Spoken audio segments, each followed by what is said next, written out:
this is going to feel so great to say. That's how it is.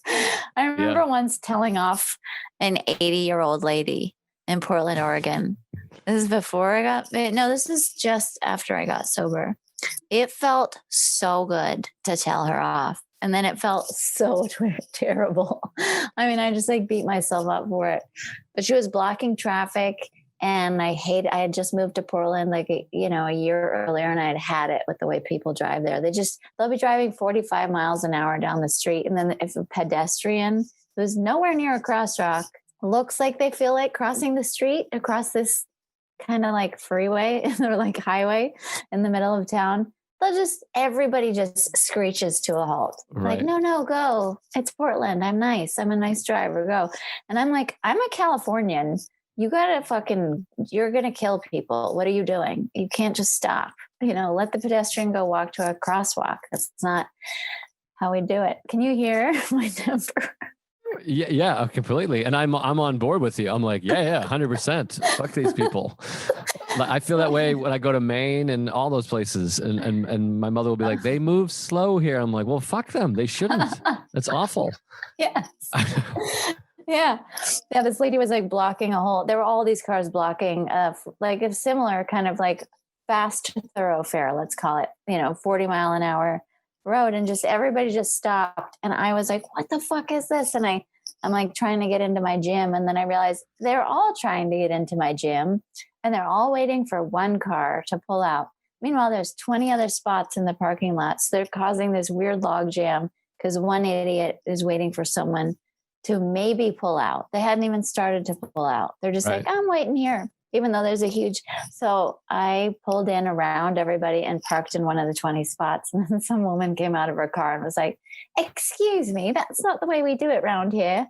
I don't know why a British lady was living in Portland, but she was. Totally fair. And I just said, well, you're not doing it right. And you're causing a huge traffic jam. And I keep walking into the gym and she's like, well, that's not the way we do it around here. And I'm like, well, you're not doing it right. You're causing a traffic jam. And she's like, you need to, what did she say? You need to be more polite. And I'm like, you need to get a life. I forgot what came out of my mouth after that, but it felt amazing. I felt like exhilarated and drunk and high. And I was just like, yeah. And then I marched into the gym. And about 5 minutes later, she came down and we were changing right next to each other in the locker room. And I was like, I hate myself. I feel so bad.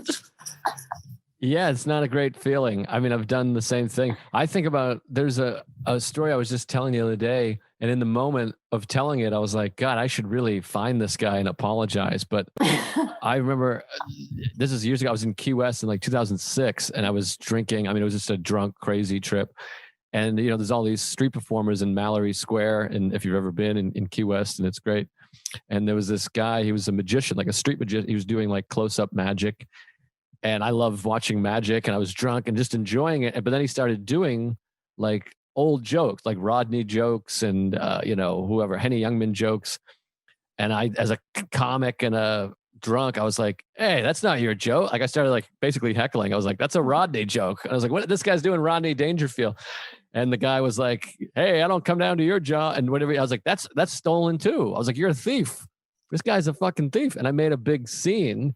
And in my mind, I was like, this guy's he's a comedy thief. He's stealing from comics and I'm going to ruin his show. You can't do that.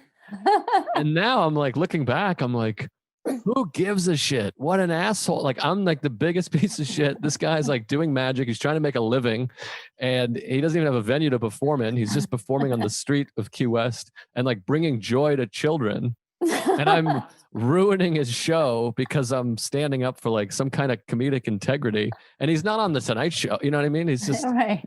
But I did have a funny line where I was like, you're magic. You're magical, man. That's better than comedy. You don't need to do jokes, which I thought was a good point.